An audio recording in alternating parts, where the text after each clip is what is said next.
You're listening to the Business and Life Podcast, where 7 days a week, proven entrepreneurs share their success stories, failures, and give you true value on how you can build a great business and an awesome life. With your host, Mike Olivas. What's happening in business and life? Welcome to the Best of the Week episode, where you'll hear the best advice and sound bombs from this week's guests.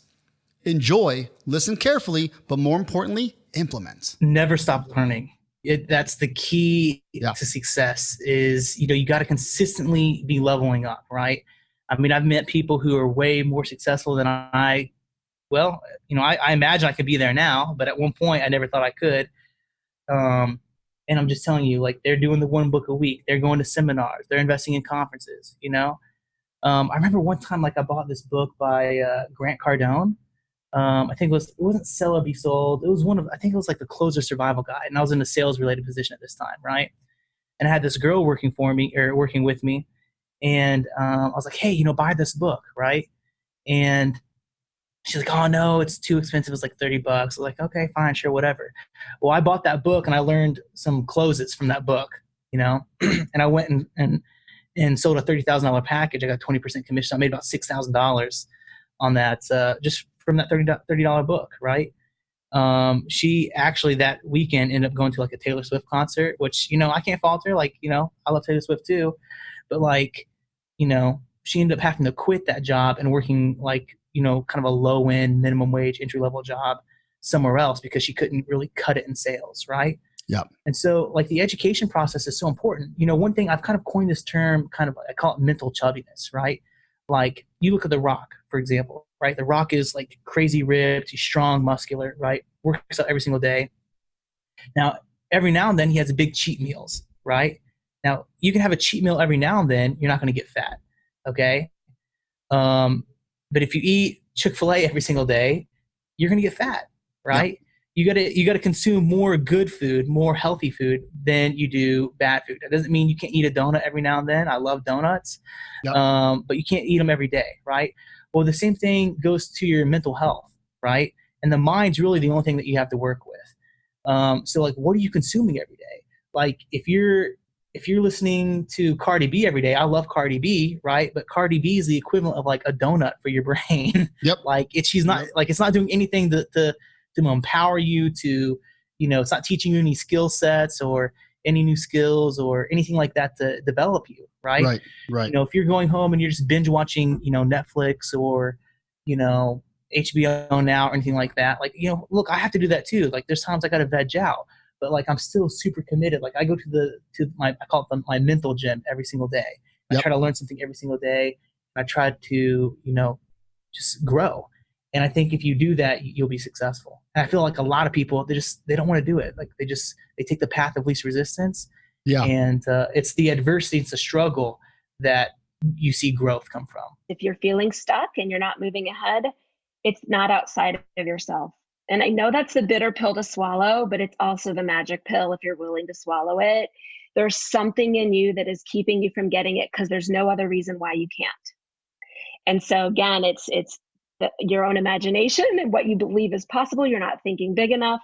There's an internal obstacle, and you don't have to do it by yourself. You have to find somebody who can guide you or help you or the right tool, but it's not giving up and knowing that it is within. Everything is within. You can have anything and everything. You just have to know that you can do that. And that is not a destination. That is a continuous journey every single day. So I have a number of friends who are well-known entrepreneurs. And people that I went to school with or know socially and have founded companies that have gone on to raise tens or hundreds of millions of dollars, right? And I would watch them and their success, and I was working in a corporate job, and I would say to myself, well, all my friends have these businesses they started that are so aligned with who they are as a human being, and there's a guy called Andy Dunn who started Bonobos, and Andy, who's I don't know him super well. We're Facebook friends. We've hung out a few times, but I remember thinking when I met him, his company is him. It's him. Bonobos is Andy and Andy is Bonobos, and that's amazing. And I'll never have that because I don't have a good idea. And then over time, I found, the things that I've done and especially with my books and stuff, those are really, they're me, right? You write the book is an expression of kind of who you are at your core.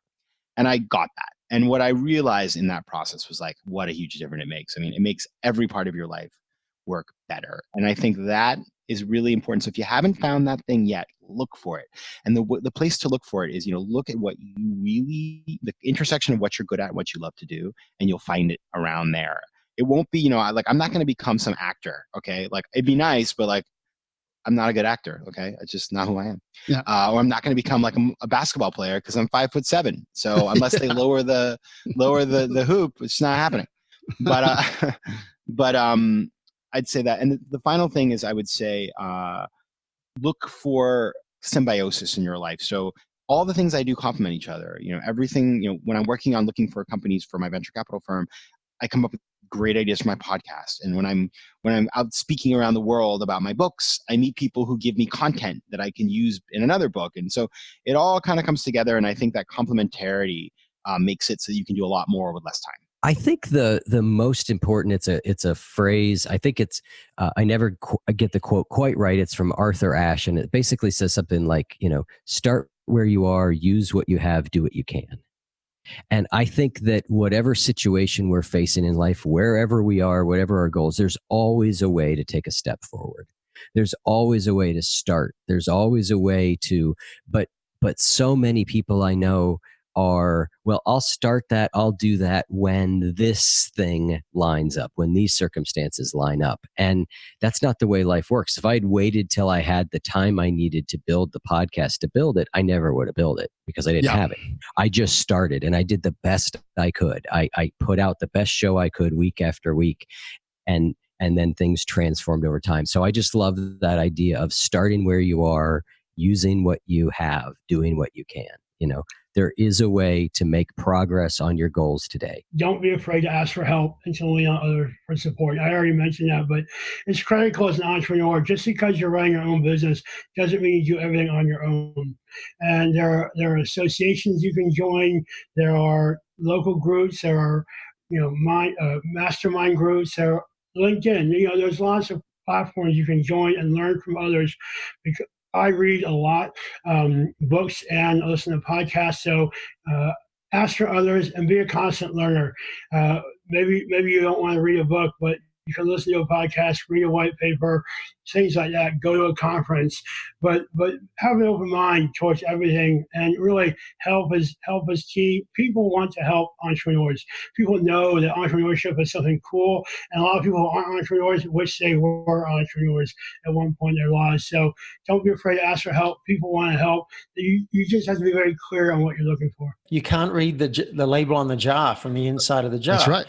And I've been saying this for 20 years, but I just coached somebody on approaching Facebook groups and maybe becoming like a sponsor of the group, because it's not always easy to go to a thriving, huge group and then go and promote your stuff.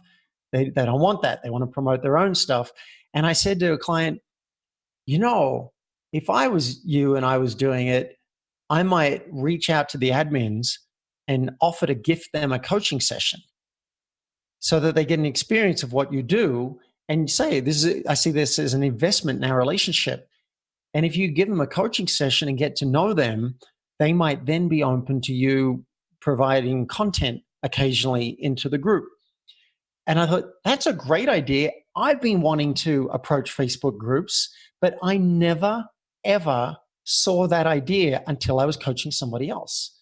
So just the fact of having a coach and going into that space where you're both looking at your life and your business, things are going to come out that would not have come out without that. Life Nation, you got to remember that in order for things to change, you must change. And in order for things to get better, you must get better. You just got better by hanging out with me, Michael Libas, and the Business and Life Nation. So come back tomorrow because I'm here dropping sound bombs 7 days a week, baby. If you'd like to subscribe, please do, so you can take action and execute. See you tomorrow.